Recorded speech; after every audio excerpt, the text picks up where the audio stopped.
Երեխայի տգեղ ձեռագիրը յուրաքանչյուր ծնողի խոցելի կողմն է։ Մենք սովորել ենք, որ աշակերտը պետք է գրի կոկիկ, մաքուր, հստակ ու ընթեռնելի։ Քանի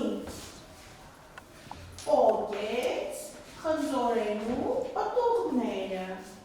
Վերջին ժամանակներում վայելչագրությունը ոչ թե պարտադիր, այլև հաճելի մանրուք է դիտարկվում։ Կհարցնեք ինչու, կրկին հարցով պատասխանենք, իսկ դուք վերջին անգամ երբ եք գրել գրիչով։ Ժամանակակից աշխարհն իր կանոններն է թելադրում եւ մանկավարժներն անմասն չեն։ Իրականում բավական փոխվել է, իմ աշխարհայացքն է փոխվել, որտեղ մի 10 տարի առաջ, եթե մեծ ուշադրություն է դարձնում վայելչագրությանը, չէ որ առաջի դասարանից երեխան սովորում է եւ պետք է ուղիղ գրի, գեղեցիկ գրի, բայց ինչ որ առումով եւ ժամանակակից տեխնոլոգիական դարաշրջանում արդեն մղվում է վայելչագրությունը երկրորդ պլան, երեխայի տանջելու, ստրեսի չենթարկելու 6 տարեկան երեխան, ով ավելի շատ կարող է ստեղծագործական միտքը զարգացնել, տրամաբանությունը զարգացնել, դրա փոխարեն մենք ուղիղ գրիր, գեղեցիկ գրիր, տողի վրա գրիր, տողից մի իջիր, լուսանցքը մի անցիր, այս կաղապարները ինչ որ առումով կաշկանդում են երեխայի միտքը։ Սոնա Պետրոսյանն անկեղծանում է, երբ աշակերտը գեղեցիկ է գրում, էսթետիկական մեծ հաճույք է։ Միայն թե հանուն գեղագիտական պատկերի կարող ենք հոգեբանական ճնշման ենթարկել երեխային։ Այս հարցում մեծ է ծնողների դերը։ Ավելի բարդ նայում են ծնողները այս հարցին, իսկ երեխաների կարծում եմ, որ 6 տարեկան երեխայի համար դժվար է ի վերջո եւ տառերը կապակցել եւ մասնիկները կապակցել, ուղղությունը պահպանել, այդ դժվարությունները երեխային հեռացնելու են դպրոցից։ Դրա համար ավելի լավ է այդ ժամանակը, որ տրամադրում ենք վայելչագրության վրա, ավելի տրամադրենք նրա ստեղծագործական միտքը զարգացնելու վրա։ Կա հաստատված իրողություն, երբ երեխայի միտքն ավելի արագ է, քան ձեռքը, ձեռագիրը գեղեցիկ լինել չի կարող։ Հաշտվել իրավիճակի հետ ու թույլ տալ երեխային բարձր առաջադիմությամբ, բայց տգեղ ձեռագրով շարունակել կրթությունը, թե այնուամենայնիվ պայքարել։ Հիմա այս տետրի հեղինակը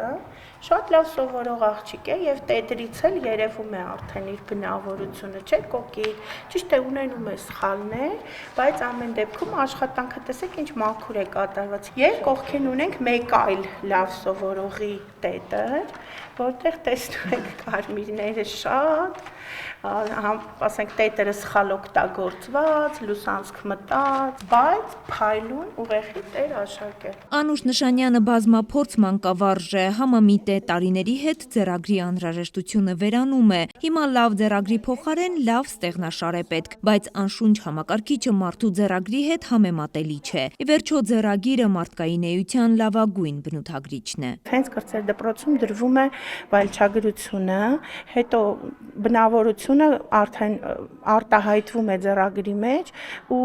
երբ որ 10-12 տարեկանում իրենց մոտ ձևավորված ձեռագրեր են ունենում, արդեն ձեռագրերով որոշում ենք նաև նրանց բնավորությունը, խառնվածքը, վերաբերմունքը։ Իհարկե կրծեր դպրոցում էլ է դա նկատելի, թե ինչպես է վարվում իր տետրի հետ, ինչպես է վարվում իր գրավոր աշխատանքի հետ։ Եթե նայում ենք տետրի եզրերը ճմրթված են, ուտելիքի հետքեր կան, արդեն հասկանում ենք, որ լավ չի վերաբերվում իր գործին, անփույթ է, անուշադիր է։ Մոտեցումները խիստ են ավագ դպրոցում։ Հայոց լեզվի եւ գրականության ուսուցչուհի Նազենի Սարգսյանն այս հարցում նախանձախնդիր է։ Ձեռագրի հիմքում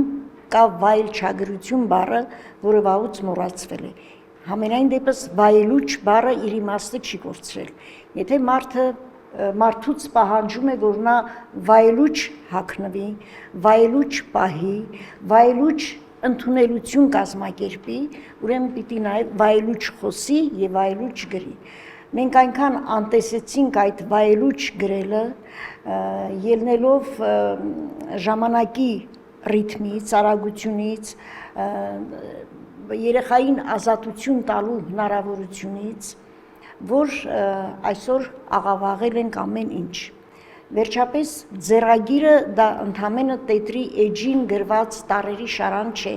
Դա եւ հոգեբանություն է, եւ խառնվածք է, եւ բնավորություն է։ Ով է ասել, որ մարդու բնավորությունը չպետք է շտկել, խառնվածքին ուշադրություն դարձնել, ասում է զրուցակիցս, այդպես է նաև ձեռագրի դեպքում։ Որը ցույց է տվել, որ անտեսելով վայելչագրությունը կամ մի փոքր ավելի հպանցիկ նայելով դրան, մենք բավականին վնասեցինք մեր գրավոր խոսքը։ Այսօր եւ բարձր եւ միջին եւ ցածր դասարանում առնչվում ենք անփույթ գրած աշխատանքների։ Մարդը պիտի ուշադիր լինի իր կատարած բոլոր քայլերին, նաև ձեռագրին։ Ես ինքս կողմ եմ վայելչագրությանը։ Թույլ տալ, որ թվային տեխնոլոգիաները խանգարեն երեխայի հոգեկերթվածքի ձևավորմանն անթույլատրելի է։ Նազենի Սարգսյանը վստահ է, կարգապահ ու պատասխանատու քաղաքացու դաստիարակման գործում ձեռագիրը կարևոր է։ Արևիկ Սարդարյան, Կարապետ Կարապետյան, Արմալուր։